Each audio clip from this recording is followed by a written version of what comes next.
This is home plate, Miller Field, BYU, and those are the student dorms. It's 345 feet over the fence and 490 feet to the dorms.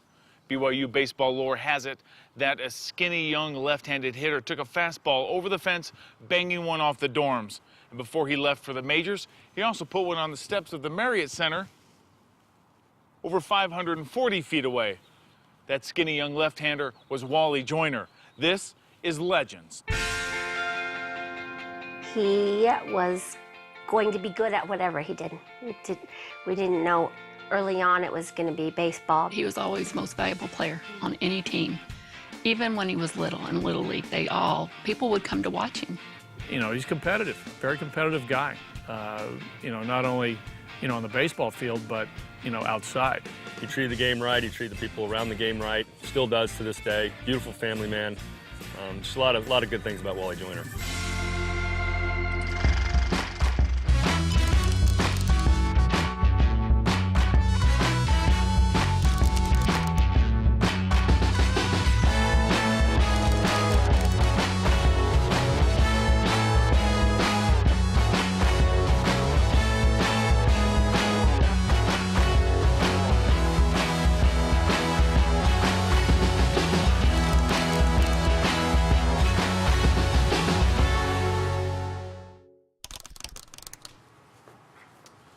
All right, Wally, how old were you when you realized I'm really good at baseball? Well, I grew up playing baseball and softball. It was part of our family. I'm the youngest of 5, and that's what we did on the weekdays and twice on the weekends. And, I really didn't think I had a chance to play it at the highest level until I got right here.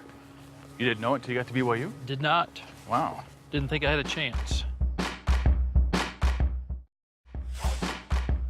We first heard about Wally Joyner really by virtue of the fact that Karma Joyner, Wally's mother, was not going to let us not know that her little boy was playing baseball at Redan High School in Stone Mountain, Georgia. My mom was emphatic about we got to go meet Coach Pullins, and he had not seen me play. And Mr. and Mrs. Joyner walk into my office in the Smith Field house. My brother was in front of me, and he was a track star and a football star, and he looked like an athlete. He was 6'6", Man Mountain. I just lit up. Wow, Wally, it's a privilege to meet you. All of a sudden, he realizes, and he was told that that was my brother, and then he gets a look at me. And according to Wally, my whole facial features showed tremendous disappointment. The smile goes off of his face, and he kind of forces a handshake, and he says, practice starts at 3 o'clock tomorrow, don't be late.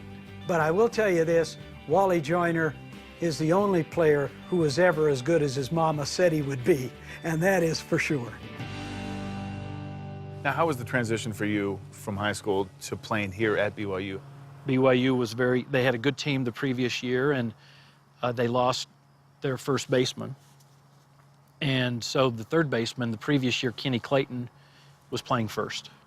And then they had a junior by the name of Kurt Lee, second string, and now all of a sudden I'm third string. I had a choice at that time. I could either, kick stones and kick rocks and put my head down and say, why did I come here? I'm third string. I should have stayed at home. But instead I said, hey, I'm here. I love the game, and I'm going to play hard. And our starting third baseman, injured his knee, and he was out for the season, so they moved Kenny Clayton back over to third. So now I'm second string. We went to Arizona State, which was a powerhouse. Kurt Lee's starting against the Arizona State team, and there's a ground ball hit to his right, and he dives after it and separates his shoulder. So now all of a sudden, I've gone from third to second, and now I have a chance to be a starter. And I really don't think I would have had a chance or the shot to start if I would have kicked rocks, and if I would have pouted, and if I would have complained. And instead, I worked hard, and I think they appreciated that, and they gave me the shot, and I played every game. His freshman year, he hit about 305. Not bad. Next year, he hit about 390. His junior year, he led the nation in doubles, batting average. In fact, I have seen replays of games on television where it puts the player's name and batting average, and it almost looks fictitious because his batting average would go up at 446. First time I met Wally was actually in 1982 when my first year at Brigham Young University, and he reminded me of something out of Leave It to Beaver. You know, he was the good kid, kind of skinny, almost like a bowling pin body, you know, and it's pretty amazing the numbers that he put up in professional baseball when I first saw him as a sophomore there at BYU.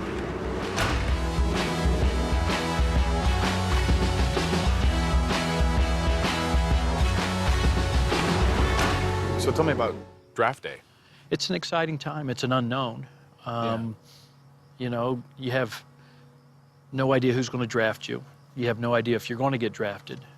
And you have no idea when you're going to get drafted. So you hear all these rumors, and you're waiting by the phone, and finally I got a call from one of the representatives from the Angels who said that we've just taken you in. So all of a sudden I got these great aspirations and got a little cocky and said, well, who's playing first base for the Angels, right? Because I'm going to replace him, right? And I look at the roster, and it's Rod Carew. And I said, I got no chance. Yeah. You see Rod Cruz on first base. How do you reconcile that with yourself and say, I want to get there? I think one of my strengths was I didn't have a problem practicing. I wanted to get better. I don't think it was so much a perfectionist as it was I challenged myself, you know. Taking ground balls, I wanted to see how many I could catch in a row, you know. Throwing to second, I wanted to see how many times I could hit the guy at second right here, you know. So, you know, when I took batting practice, I made a game out of it to where, all right, I want to see how many times I can hit this pitch, whatever's being thrown, to left field. How many times I could pull it. I guess it was all a game to me, but it was a serious game. Yeah. You know, it wasn't that I didn't care. I cared more than anybody, I think. Okay, Wally, this is how the scoring system is going to work. We're each going to get 2 sets of 5 swings, 5 hits. If we get it out in the outfield, line drive before the cones, that's 1 point. Over the cones or past the cones in the air is 3 points. The wall, 5 points. All right. And what do you want to give for hitting it over the fence? I'd say if you hit it over the fence, you win. Oh, really? Yeah. Okay, so let's Rochambeau to see who's going to win. I'll hold the bat. You may hold the All bat. right, I'll go first. All right. So who's going to pitch? Well, Wally Ritchie's going to throw to us, the pitching coach for the BYU Cougars, which I played at BYU, so I think I might have the advantage. Okay. So good luck to you. Oh, that got my foot. Do I take a base? Not yet. Okay. Where'd that one go? That's a good swing. Shoot, those are coming fast. You don't have to swing at every one. You might want to try left-handed. Can't do worse. They might have. Okay. They might have told you wrong when you were little. All right, they probably did. All right. So a couple of things. Yeah. Something. Tell me what I'm All doing. right, get in your stance. Okay. I have a stance. You have a stance. Okay. It was that thing you were doing. Yeah. All right. First of all, you want to not lock this out so much. Okay. So keep this relaxed. Okay. Because I'm used to keeping this straight. Right. Head down. Yeah, that's a golf swing. I'm really good at that. Okay. Secondly, you want to line your knuckles up so that now all of a sudden everything's being pushed in the same direction and pulled in the same direction. That feels so weird. Nice. That is really good. That, Wow. you got a 3-pointer there. All right, that's enough. That's 2 3-pointers. I don't know. That's 7 to 2. You know, obviously he did very well. He had his first 3 years in the big leagues were 3 very good years, and he hit the ground running when he got to the Angels. His first year in the majors was huge, and just everything just changed. It was really big, and everybody wanted a piece of Wally, and it was a very, very busy year. I think I always remember when he played with the Angels that they had Wally World, and I thought it was so funny that all the people had the fake bald heads. They were so loyal. They were at every game, and they held a big sign, Wally World. They were the greatest, the nicest people. It was pretty funny.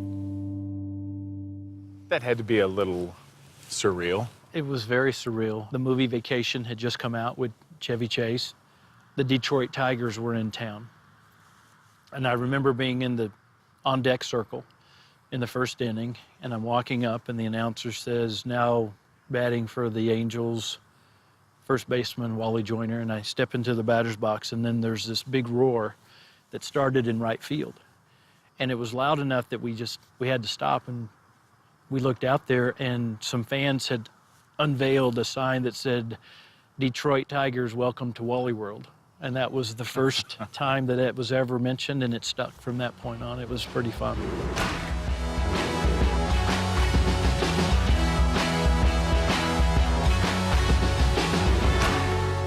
Well, I think he was consistent, dependable. I can remember talking with Bruce Bochy, and he told me that Wally was his favorite player because he could always depend on Wally to be ready to play.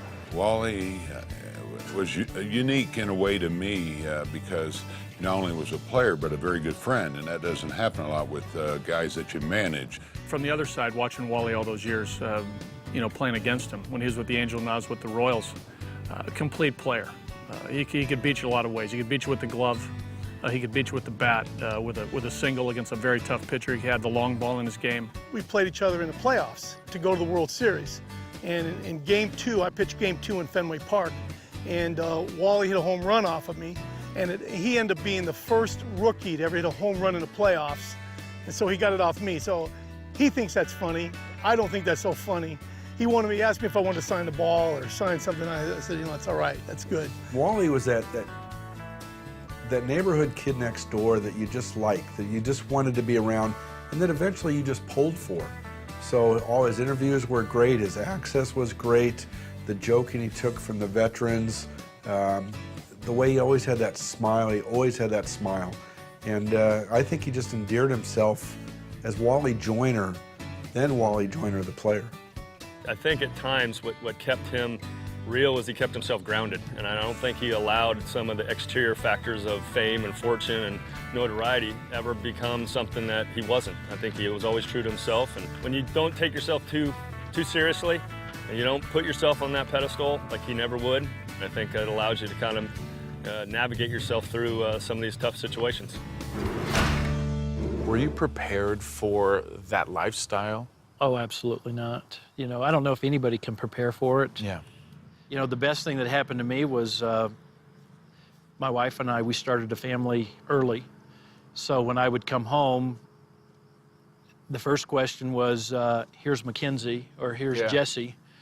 And then, oh, by the way, how was your game? Yeah. So I think it was quickly diffused, which helped me. I didn't eat, sleep, and drink baseball. I loved it. Yeah. But I had priorities, and I had a life other than baseball, which allowed me to focus and concentrate and love the game in between the white lines. Seeing your dad pretty much in the limelight with all these people that want to meet him, it was a different experience. I think he was a very good role model, and I think to us, he had good characteristics that you could see on the field, on TV. He had his priorities in the right line, you know, which a lot of guys don't. A lot of guys let professional baseball get to their head, and they change. And you know, Wally was the same individual when he was, you know, having all the success as an Anaheim Angel as he was when he was back at BYU, just making a little bit more money than he was at BYU. But the game never really changed Wally, and you know, it does happen to a lot of people. But I think he was consistent off the field as he was on the field because of his faith. Wally didn't bring his job home with him. And a lot of times I would listen to the games on the radio, and if I missed the game and he was in a slump, he didn't bring that home with him. He was just a very nice baseball husband. There are a lot of pitfalls that a professional athlete can fall into as they're playing. And I know that we've had a lot of controversy lately with steroids. Was that something that you ever came up against or had to deal with? Absolutely. It was something that I dealt with throughout my career. I can mention a few names. I lost the Rookie of the Year by 2 votes to Jose Canseco. I lost All-Star votes to Mark McGuire. I played through the steroid era. Yeah. I unfortunately had a tough decision one year in 1998. Up until then, it didn't bother me. In fact, I enjoyed competing at the highest level against those that were doing this, and competing great against them. Doing well at it too. And so I was in my 12th year, and I was rehabbing an injury in spring training, and it wasn't going as quickly as I wanted, and I knew that there was a choice I could make to speed it up, and I made that choice. And I started taking steroids for a few days, and about the third or fourth day, I looked in the mirror and I said, "What are you doing? You know, you played this game at the highest level for 12 years. You did it at a great pace, and you competed great. Don't ruin it by doing and making this choice." So I got rid of them. And I'm actually happy that I went through it, because I made the right decision after making a bad decision, which I was proud of. So you move on from that. You finish your career down in Anaheim. How do you make the decision to say this is my last year? I knew it was coming. I stayed in great shape throughout my career, and you know, the one thing that I couldn't beat was aging. And so my talents and my game was declining, and I made a promise to myself that you didn't want to overstay your welcome. I had a great run, I had a great life, I had a great career, and I had something that a lot of players don't have a choice in, and that is I had the opportunity of deciding when it was time. And you made the call on your terms. It was on my terms, no regrets, no doubts, no second guessing, and I think it's helped me with my retirement. Speaking of retirement, what are you up to? I spend a lot of time with my family. I enjoy that with my wife and her passion, which is horses. We've had a great time with that. I've had a great opportunity the last 8 years of doing some charity work for a children's hospital in Long Beach. Well, this is one of our fun days of the year. This is our Miller's Children's Hospital tournament. We raise money for Miller's Children's Hospital of Long Beach. It's a chance for us to give back. It's a fabulous opportunity, very rewarding. Lots of friends, lots of celebrities, lots of ex-teammates are here to raise money for Miller's Children's Hospital, so let's go enjoy the day. Every year Wally extends an invitation, and you know, he's been involved with Children's Hospital for, gosh, I don't know how long. But it's great to come out and support your teammates, and I think we've all got a circle of guys that you know, will do things for, and Wally's one of those guys. When a ball player like Wally takes the time, even though he's moved out of the area, and he comes back to give back, I certainly can help him do that. And lo and behold, I have a grandson that has cystic fibrosis, and my grandson goes to Miller's Hospital, which this golf tournament is for. So, you know, you just never know what comes around. I thank everyone for showing an interest in this. It has been a joy. It's been very successful. We are celebrating our 7th year and going over the $1 million mark this year, which is fantastic.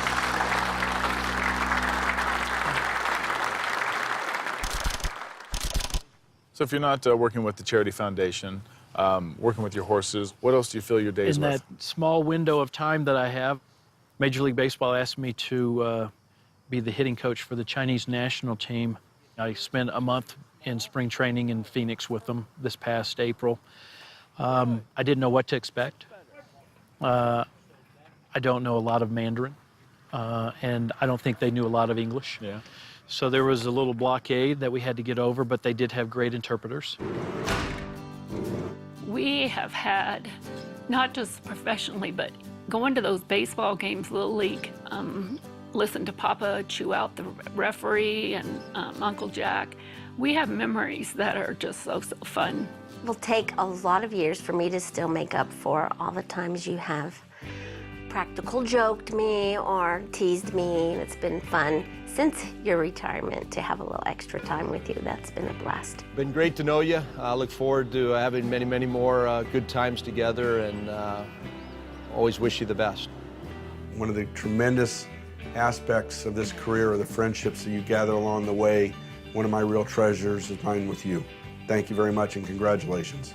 I do really respect all that you accomplish in your career, both on and off the field, and hope to see you here soon, or on the golf course, or you get a chance, come out and see me in the Bay Area. And we're still looking for a left-hand hitter down here, so if you feel like making a comeback, I know you're still in good shape, so I'll keep a spot open for you. When I've been able to tell people that Wally Joyner is one of my friends and clients, it's been a huge benefit to me, and not just in business, but personally. To know you and your family has been an honor and a privilege. And Wally, I'll leave you with one more thing. Como se dice en español, box. He'll get it. Thanks, Dad, for always being there and taking the time out to have the great talks, and I think just being a part of my life. Thanks for being a great role model and really holding true to that and being a great example of loving and kind. Thanks for having such a positive attitude towards us and helping us see the good things in life instead of the bad. Thanks for always being there to support us through our athletics and our school and our hard times in our lives. I appreciate you and what you've accomplished and what you've provided for our family, and we've had an amazing life and continue to have an amazing life.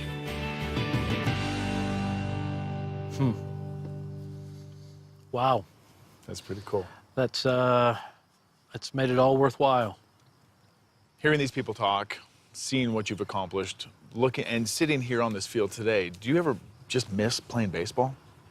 I do on occasion, but only a small amount of time, and it was only if I could play it at age 21 to 25 again. That was when I played it at my best, and that was the most fun. Baseball was great, and it was rewarding, and it was something that I'll never want to replace. But during my career, I was focused on my career, and now it's about others, which I enjoy.